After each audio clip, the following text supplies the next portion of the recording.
नमस्कार मित्रों, जय भारत जय भारतीय शिक्षण में आज आपके लिए प्रस्तुत है संस्कृत 10वीं कक्षा का ग्रामर। स्टार्ट करने से पहले कारक का परिचय, कारक और कारक चिन्हों का परिचय मैं आज आपको देने जा रही हूँ।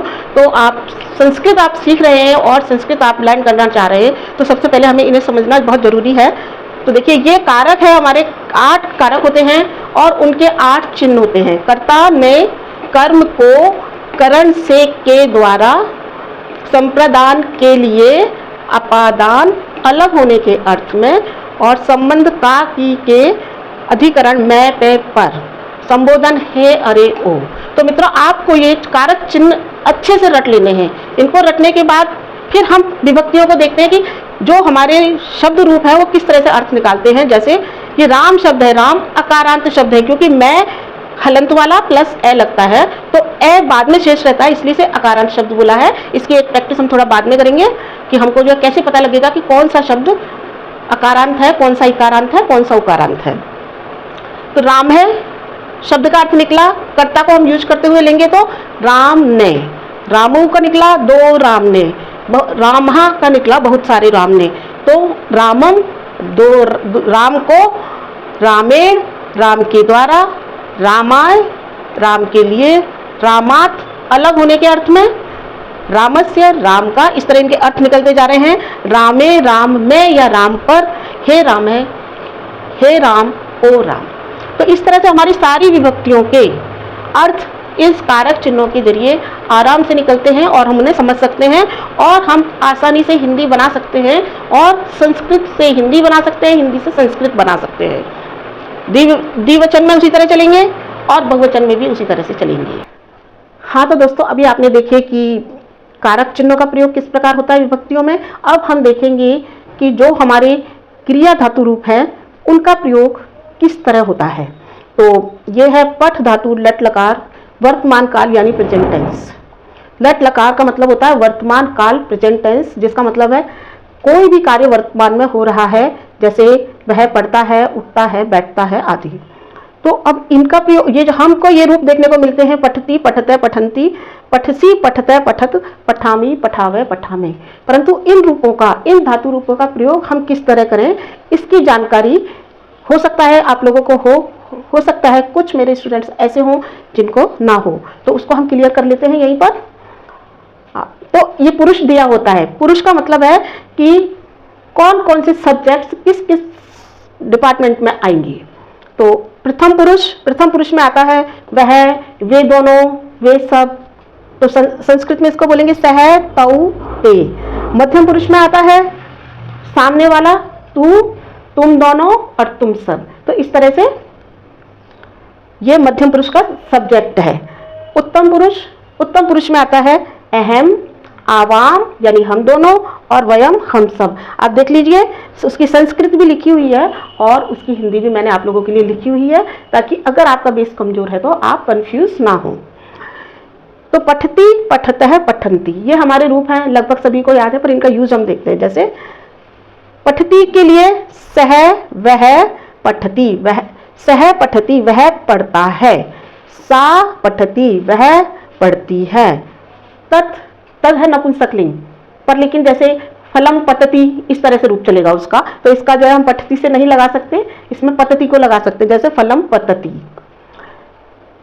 द्विवचन में पठते शब्द है, तो पठते शब्द में सह एक वचन का था, ते द्विवचन का हो जाएगा। तो द्विवचन का द्विवचन के साथ हम लगाएंगे,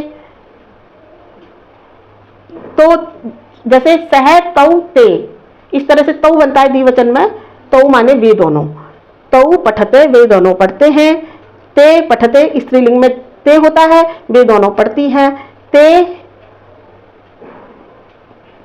पतती पततः, फलम ते फले पततः, वे फल 2 फल गिरते हैं। इस तरह से ये नपुंसकलिंग में चला जाता है पर सब्जेक्ट ही नपुंसकलिंग का है। पठंती वे सब पढ़ते हैं, ते पठंती वे सब पढ़ती हैं, वो तहा पठंती वे सब फल गिरते हैं, तानी सर्वाणी फलानी पतंती। तो इस तरह से रूप चलेगा। अब देखिए इसमें देखिए मध्यम पुरुष आ गया। मध्यम पुरुष का मतलब है सामने वाले। हम सामने वाले से बात कर रहे हैं कि तू पढ़ता है, तुम दोनों पढ़ते हो, तुम सब पढ़ते हो, तो हम उसको कैसे लिखेंगे? त्वम पठसी, तू पढ़ता है। युवाम पठथ, तुम दोनों पढ़ते हो। यूयम पठथ, तुम सब पढ़ते हो। अब उत्तम पुरुष को देख लीजिए। उत्तम पुरुष का विषय है अहम, मेरे लिए, आवाम, हम दोनों के लिए, वयम, हम सब के लिए। तो उत्तम पुरुष को देख लेते हैं। पठामी को कैसे यूज करेंगे? अहम पठामी, अहम पठामी। पठावे को आवाम पठावह, आवाम पठावह। और पठामह को हम सब यानी वयम पठामह, वयम पठामह, हम सब पढ़ते हैं। अहम पठामी, मैं पढ़ती हूँ। आवाम पठामह, हम दोनों पढ़ते हैं। वयम पठामह, हम सब पढ़ते हैं। तो ये आपका हो गया कि हम लकारों को कैसे प्रयोग में करेंगे। आगे लट लकार है, लोट लकार है, लंग लकार है, सबका एक एक बार प्रयोग मैं आपको अवश्य करके दिखाऊंगी, ताकि आप लोगों को ये समझ में आ जाए कि संस्कृत में किस तरह से धातु रूपों का प्रयोग किया जाता है और किस तरह से अर्थ निकाले जाते हैं। तो हमने देखे कारक युज कैसे होते हैं और लकारों का प्रयोग कैसे किया जाता है। अब हम अपने पाठ्य पुस्तक के प्रथम पाठ के प्रश्नोत्तर पर आते हैं। हमने सबसे पहले लिया है संधि अब्लिक संधि विच्छेदम कुरुत। तो इसका मतलब है कि हम पहले संधियों के बारे में भी थोड़ा ज्ञान रखते हैं तो ठीक है, अगर नहीं रखते हैं तो जो जो संधि यहाँ पर आती जा रही है उससे मैं डिटेल से समझाती जाऊंगी आप लोगों के लिए।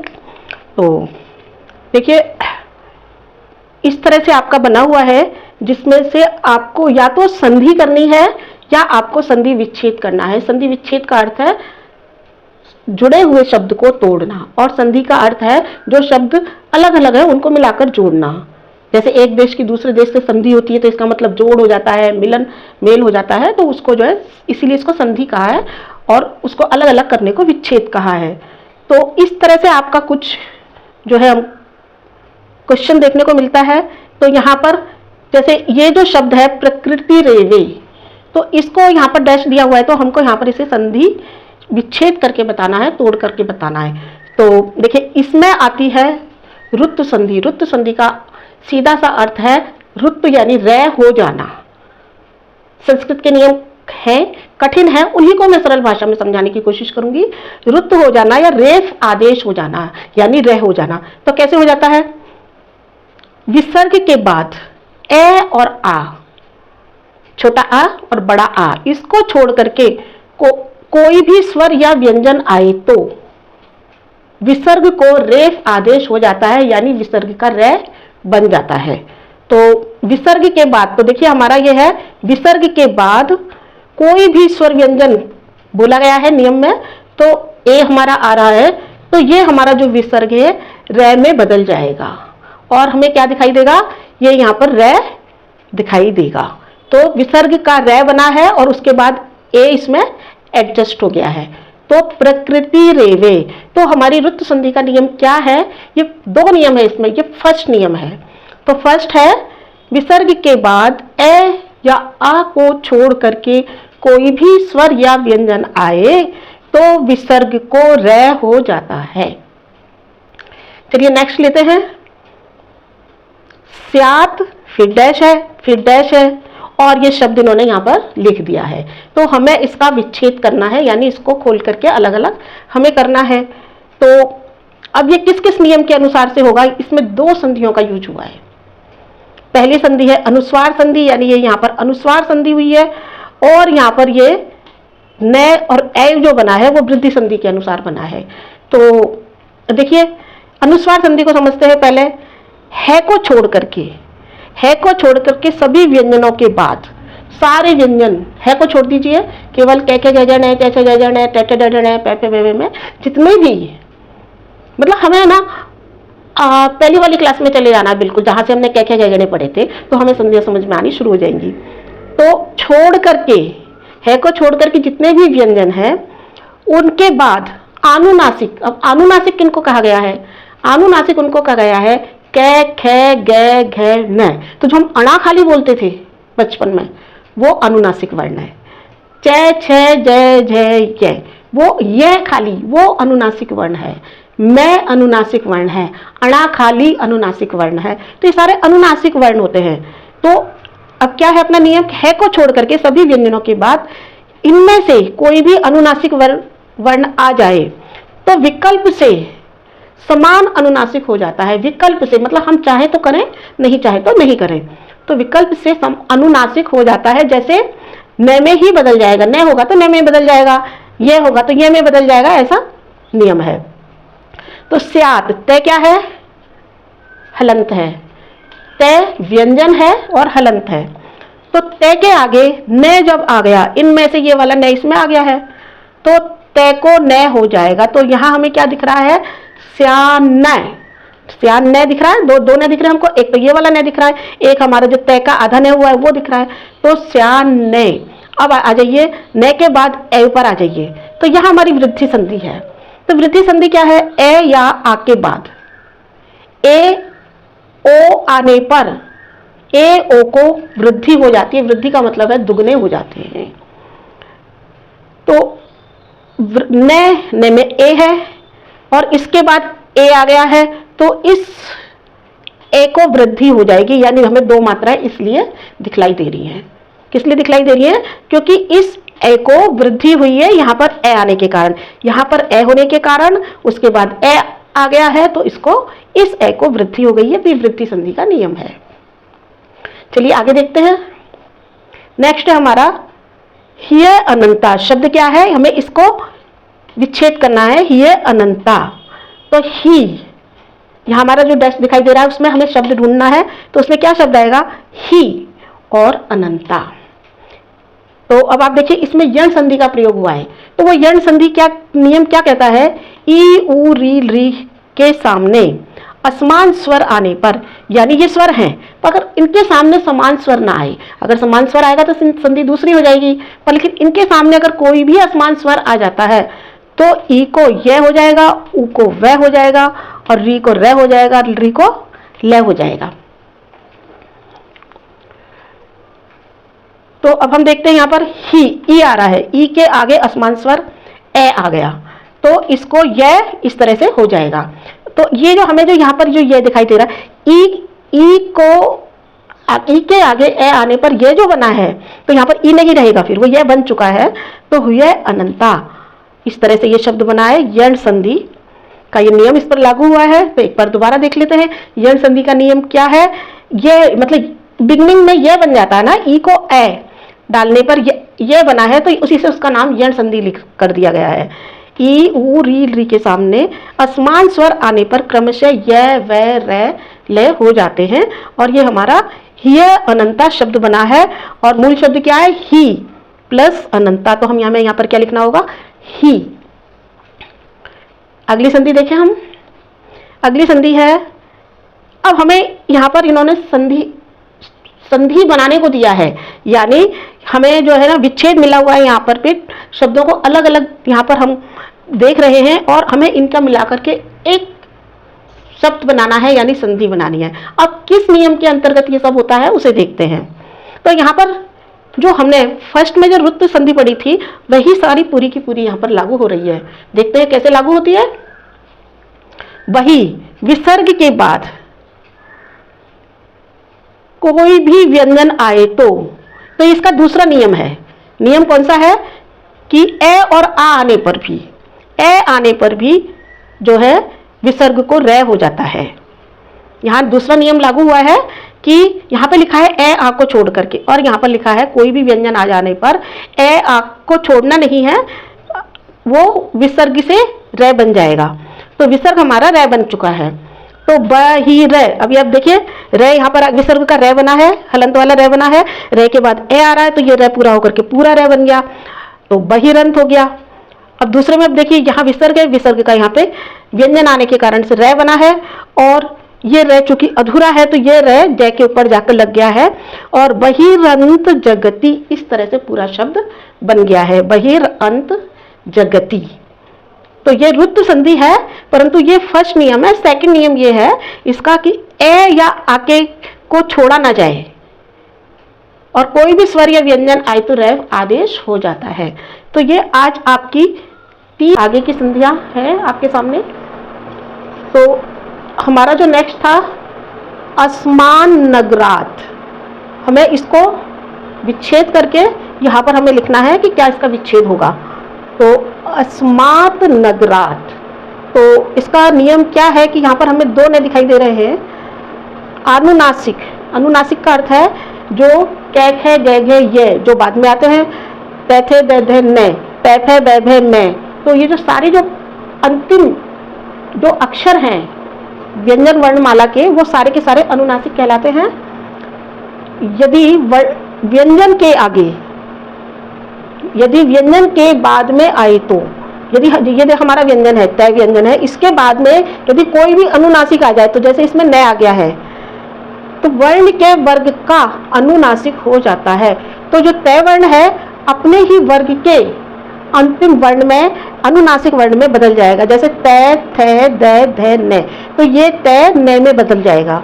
तो यहाँ पर हमारा तय इसीलिए न में बदल गया है और हमको न दिखाई दे रहा है अस्मात नगरात। समझ आया? एक बार दोबारा ले लीजिए। अनुनासिक, अनुनासिक वर्णों के वर्ण यदि कोई भी व्यंजन के बाद आ जाए तो यह अपने व्यंजन के उसी वर्ग में के अंतिम अनुनासिक वर्ण में बदल जाता है। तो यह हमारा असमान नगरात हो गया है। दूसरा देखिए समचरणम, समचरणम, तो यहाँ पर हमें संधि मिली हुई है और हमें उसको जो है विच्छेद मिला हुआ है हमको, और उसकी संधि करके हमें यहाँ पर लिखना है। तो हम यहाँ पर देख रहे हैं इसकी संधि हुई है समचरणम, संचरणम। अब इसका नियम देख लेते हैं कि ये कैसे जो मैं है ये बन गया है। तो अनुस्वार के बाद यदि कोई भी व्यंजन आए तो ये अनुस्वार कहलाता है। जो इस तरह का जो मैं है, न है, ये सब अनुस्वार कहलाते हैं क्योंकि ये नाक से बोले जाते हैं। जो नासिका से जो बोले जाते हैं वो अनुस्वार कहलाते हैं। तो जो मैं है, तो कोई भी व्यंजन, तो कोई भी व्यंजन आ गया च, तो यह व्यंजन, तो जो ये वाला जो पदांत में है ये च वर्ग के अंतिम वर्ण में बदल जाएगा। अंतिम वर्ण क्या है? च छ ज झ य, तो इसका अंतिम वर्ण य है। तो ये में ये बदल गया है और यहाँ पर संचरणम आपको दिखाई दे रहा है। अनुस्वार के बाद कोई भी व्यंजन हो तो वह अनुस्वार यानी ये वाला जो मैं है उस वर्ण वर्ग के अंतिम अनुस्वार हो जाता है या बदल जाता है। तो ये अंतिम अनुस्वार हो गया है। तो संचरणम इस तरह से हमें सामने दिखाई दे रहा है। अंतिम लीजिए, अंतिम संधि आपकी होगी धूमम मुंचती। तो 2 शब्द अलग अलग लिखे हुए हैं, इसकी हमें संधि करनी है, इसको हमें एक करके लिखना है। तो धूमम मुंचती शब्द एक नहीं होगा, सिर्फ ये अनुस्वार शब्द से जो है यहाँ पर जो मैं है वो हमें बिंदु के रूप में यहाँ दिखाई दे रहा है। तो इसमें नियम क्या है? मो अनुस्वार सूत्र के अनुसार पदांत में, तो ये जो पदांत में है इसको अनुस्वार हो जाएगा, यानी इसको बिंदी में बन जाएगी, इसकी बिंदी बन जाएगी। यदि कोई व्यंजन सामने आता है, तो ये मैं व्यंजन सामने आ रहा है, इस कारण जो है ये जो पदांत में है यहाँ पर बिंदु के रूप में हमें नजर आ रहा है और हम इसको लिखेंगे धूमम मुंचती। तो आपको यहाँ पर लिखना होगा धूमम मुंचती। तो यहाँ पे आपको लिखना होगा संचरणम, यहाँ आपको लिखना होगा धूमम मुंचती। तो ये आपका था संधि, संधि को जो हमने शॉर्ट आउट किया है, संधि विच्छेद को किया है, तो ये उसके नियम हैं। और अगर आप चाहते हैं कि आपका एक पूरा सेशन पूरा का पूरा संधि का लिया जाए तो लगभग 15 दिन लगेंगे और आपका पूरा संधि वाला सेक्शन क्लियर हो जाएगा और संस्कृत के शब्दों को समझना और भी आसान होता जाएगा। तो दोस्तों बने रहिए मेरे साथ इस संस्कृत की पाठशाला में और शेयर कीजिए, चैनल को लाइक कीजिए।